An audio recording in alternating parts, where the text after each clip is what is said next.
Hey everybody, it's Lon.TV, and we're taking a look today at the Wyze Cam version 4. These are the latest low-cost security cameras that Wyze just came out with, and they look like a revised version of some of their prior ones, and they are still very reasonably priced. Over the years, these have gotten less useful because a lot of their features now are locked behind a subscription paywall. And what we'll do in this video is take a look at the camera functionality and see what you get with a camera that is in the subscription plan and one that is not.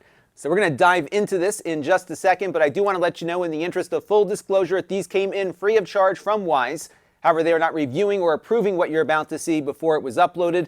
They are not paying for this review, and all of the opinions you're about to hear are my own. So let's get into it now and see what these new cameras are all about. Now, the price point on these comes in at around $30 if you buy direct on their website plus shipping. And if you buy enough stuff on there, I think about $60 worth, you get free shipping. They're also available on Amazon, of course. The subscription plan, which we'll talk about in a little bit, costs $3 per camera per month, but they also have an unlimited subscription offer that allows you to pay one subscription fee for as many cameras as you have, and that costs $99 a year or $10 a month. So there are some subscription options to look at there. I mean, in fairness, the subscription plan isn't all that expensive, all things considered, but for those of us who've been with this company from the beginning, you get a lot less for your money now than you did in the past, and that's why I keep bringing this up. Now, the cameras themselves are made out of plastic, but they are weatherproof, so you can put them outside and not worry about them getting damaged by the weather or the elements. They are USB powered, and just like before, they have a micro USB connector here for power. You get about a 6-foot cable in the box, but you can buy longer cables if you need to run them outside. One thing I would suggest you do is just make sure whatever cable you choose fits around this gasket tightly so that water can't leak in. But other than that, you should be good to go here for getting the camera outside.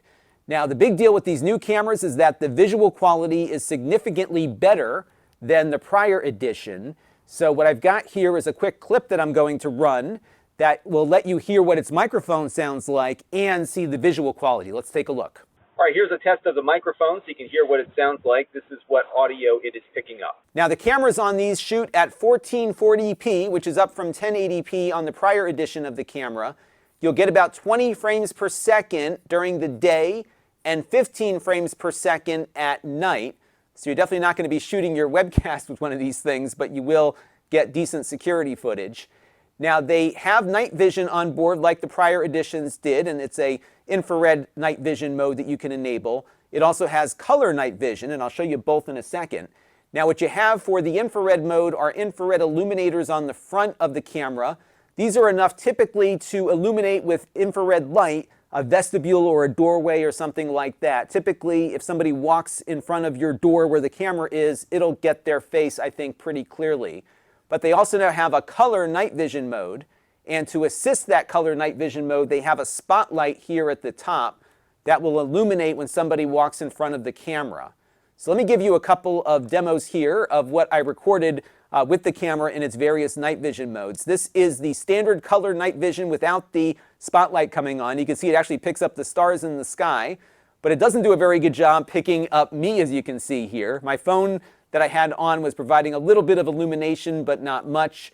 And of course, you get a lot of noise here because the sensor is trying its hardest to pick up as much as it can. Still, though, not bad for a cheap camera. Now, this next shot is also color night vision, but this time I'm going to have the spotlight come on when I walk in front of the camera. The problem is that it does wash my face out a bit, so it's hard to make out who the person is that comes in front there. So that's where you might want to go with the regular night vision mode, which is what this is. Now here, the spotlight is coming back on again, but the camera does a better job of pulling my facial details out of the shot here, and you can see it adjusting again as it comes back. This last one is night vision without the spotlight and just relying on those infrared illuminators. And as you can see here, it looks pretty decent as well. So my advice would probably be to stick to the traditional night vision as opposed to using the color night vision unless you have a specific reason for using it, because the regular night vision mode seems to be the best option for making out faces in the evening. Now the cameras come in two colors, as you can see here, and a nice touch is that the color of the cable and the power cord match the color of the camera, which was a nice detail. Now these can be mounted in a whole bunch of different ways. You can screw them into something like you would a traditional camera, but you also have a magnet at the bottom of the base so you could stick it magnetically to things. Now of course I don't recommend attaching it to your toaster oven, but this is one of the only things I can attach it to around the house here with a magnet. And as you can see, it just stays put right there, and then you can adjust its little stand here to get it into the position that works best. They also include a metal disc that you can stick to something and mount the camera up that way. So you have some pretty easy options for getting going. Just remember though, you got to figure out a way to get power to the camera with some kind of USB power source if you do put it outside. Like before, you have all sorts of different ways to adjust its little stand here. It doesn't obviously rotate automatically, but you can get it positioned to where you need it to be and then go from there. Now they made the process of getting the camera set up much easier in this new version. It works over Bluetooth now, so if your phone is in the proximity of the camera when you set it up, it will basically send all of the setup information over Bluetooth to the camera. These do need to be connected to your Wi-Fi network at all times. So I would suggest making sure that if you are placing the camera outside, that it is within range of your wireless access point. These only work over 2.4 gigahertz wireless, but they are now working with those access points that support Wi-Fi 6 on that frequency. So you should get a little more network efficiency out of these devices versus before. Now they have at the bottom here an SD card slot. It's gasketed, it's hard to get at the moment, but if you put an SD card inside of the camera, it will continuously record onto the card while also sending clips up to the cloud if you subscribe to their subscription service. And that is a great segue to taking a look at the app that you use to control these cameras and other devices that Wyze manufactures. So here is the Wyze app, and we are currently looking at the output of this camera here. You're going to notice some banding on the screen. That is due to my LED studio lights. It does not have an adjustment for that. So you might notice a little banding in your own environment depending on the type of LED lights that you're using. Now what you're seeing here is their new smart focus mode, and what this is doing is zooming in on people and other things of interest that it's picking up while you're watching an image live, so you don't have to zoom in yourself. You can turn that off, of course, but it is kind of a nifty little feature here. Anytime it sees a face, it kind of zeroes in on it, and you can see it's picking me up on my preview window over there. Now, while it is playing back, I can hit the record button here, and what this will do is record the output of the camera to my phone as the phone is receiving the video data live from the camera. And that's how I took some of those shots you saw a little bit earlier. Very handy there. Likewise, I can hit the take photo button here, and this will take a still shot of what is on screen and put it in my photo album. And then of course you can go to the album. There's a siren I can fire off there. You can also set that, if I can get it to turn off, you can also set that to go off when it detects motion. I'll show you some of those settings in a minute. You also have a time-lapse mode here that will take an image at a certain interval and then dump out an output for you as well. So pretty basic controls here, but that's what these cameras are, kind of basic cameras. Now below it, you get all of your recent events, motion events that the camera here picked up. And what's important to note here is that if your camera is not subscribed to their subscription service, all you're going to get is a still image of what it saw with no video. However, if you have the SD card installed, what you can do is tap on SD card here, and what it will do is connect to the camera and load up what it picked up off the card. So that's a good alternative to subscribing. However, if somebody steals your camera with the card in it, you'll lose the footage because it doesn't go to the cloud. It stays on the camera itself here. So that's just one thing to think about. But what's nice about this too, if I go back to the camera here, wherever it went on my growing list of Wyze cameras, is that I can also just jump right into the SD card and browse through all the footage that it recorded. So you can see these green bars here are areas where it had recorded continuously prior, and I can just play back from the camera here whatever it picked up in real time. And then any motion events will show up here with a little icon. So it's not completely unusable without a subscription, but you do need to have the card installed, and you do have to make sure that that card stays secure because, again, it's attached to the camera, and if the camera goes or the card goes, you lose your footage. Now, there's a couple of other camera controls that are hidden that you have to tap on the image to get at. So let me show you the first one here. I'm going to tap on the screen. You can see a few things popped up here. I can go up here and change the resolution that's being sent to my phone. I can also turn on the spotlight manually. And I would say this equates to 1 or 2 lights that you might have on the back of your smartphone. They're bright enough to illuminate a small area, but certainly not going to rival a spotlight you might have on your garage. Another thing you can do here is tap on the speaker to hear what is going on in the environment that its internal microphone is picking up. And if you hit the microphone here, I'll get some feedback there. You can also talk to somebody who's in front of the camera. So they can talk to you and you can hear them, and vice versa. The speaker on the back here is actually pretty loud and clear. So I was pleased with its ability to act as like a two-way intercom on there as well. And of course, you can access the camera anywhere in the world through the Wyze app. Now let's take a look and see what the subscription looks like, and then we'll look at some of the other camera settings. All right, now here is my other camera that I have subscribed to their service. And as you can see here, we've got some different icons underneath the motion events. So like before, we've got motion detected and a clip recorded. But unlike before, if I tap on this, I will actually get video playback almost immediately from the Wyze cloud. So this clip, although it's also recorded on the SD card that I installed in the camera, is also going up to Wyze so that if somebody were to steal my camera, I would have this evidence here of that crazy guy there in front of the camera. And it also has some AI features to it as well. So you can see here, it detected a person and labeled it as such. If I go into my all events here and go back to Friday, there's also an image here that it took of my dog walking by, and it labeled a pet as showing up in the picture. And occasionally you might see like a wild animal running across your yard or something and have that appear as well. So pretty easy to work with here and a little more efficient perhaps because it's a lot quicker to pull down the imagery from the cloud than it is to pull it down from the SD card. But because I have an SD card in this camera, I can also go over to the playback feature here, connect to the camera, and it should, label should here, go back to that SD card and pull up the event here, as you can see. So it does work better, obviously, with the subscription. There's no limit to how much video you can store up there. I do think they expire it after 30 days or so, or something along those lines. But what you can do when you have a clip that you want to preserve is that you can just go ahead and save it onto your phone or other device. You can just tap the download button here, and that will save it into your camera roll. So you might want that cloud service if you want to pay for it. It does add some additional features there. There's a couple of other things that it adds as well, which we will explore now looking at the camera settings. Now to access the camera settings, what you do is hit the gear icon in the upper right-hand corner. Now we're going to look at a camera that is currently subscribed to their service, but I'll talk about some of the settings and how they're impacted for a non-subscribed camera.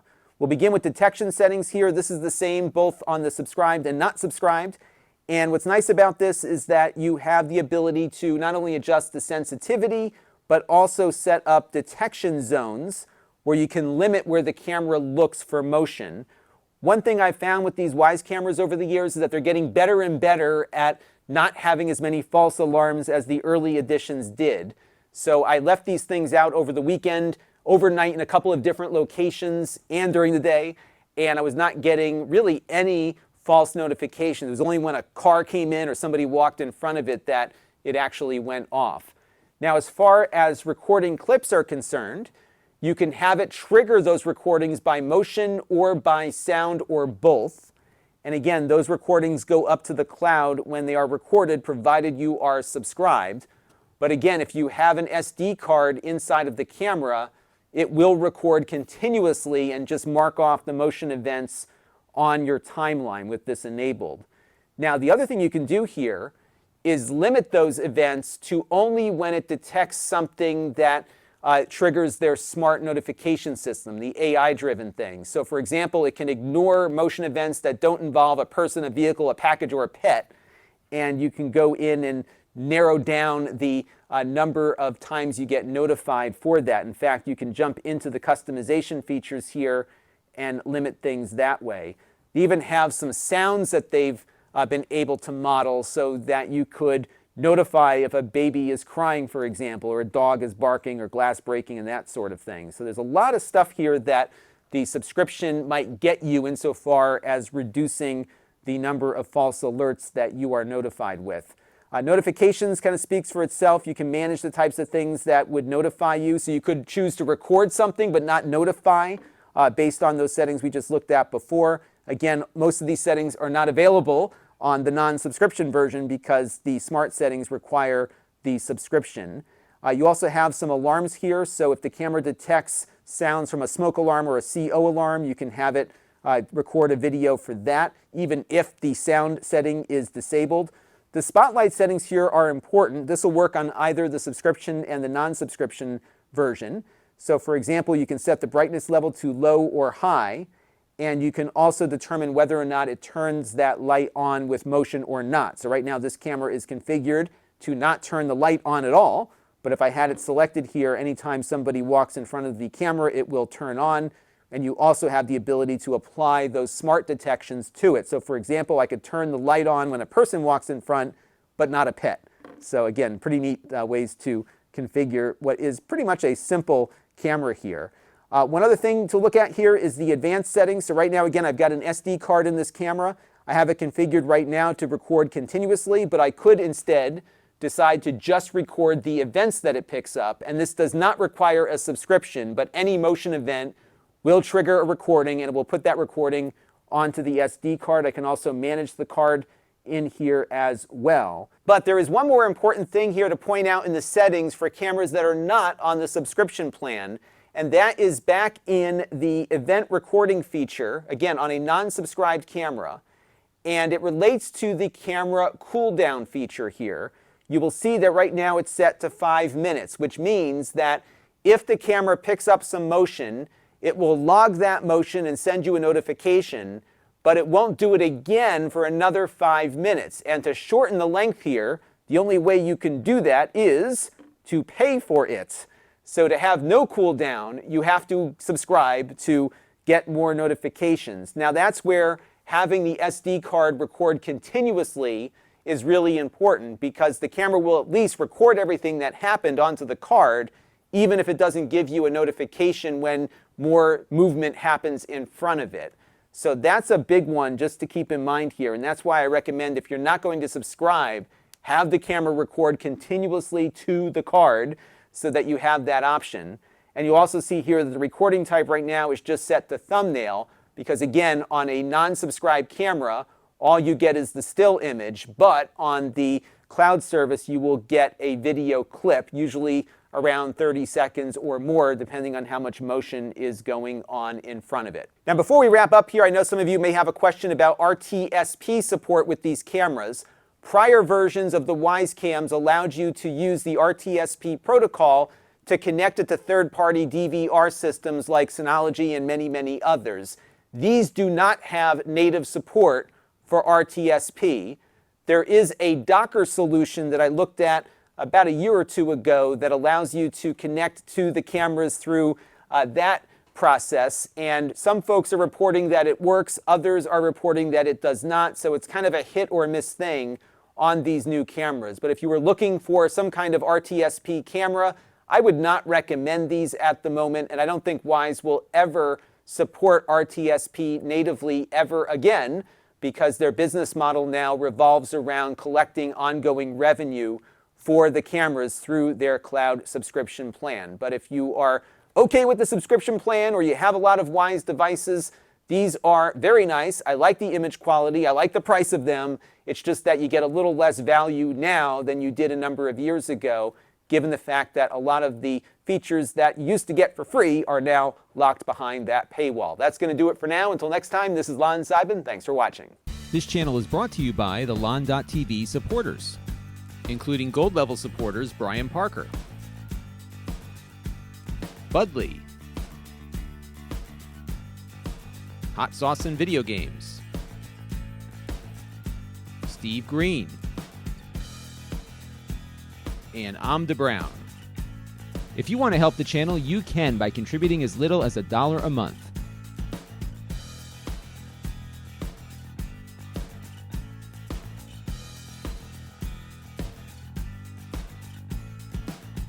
Head over to Lon.TV/support to learn more.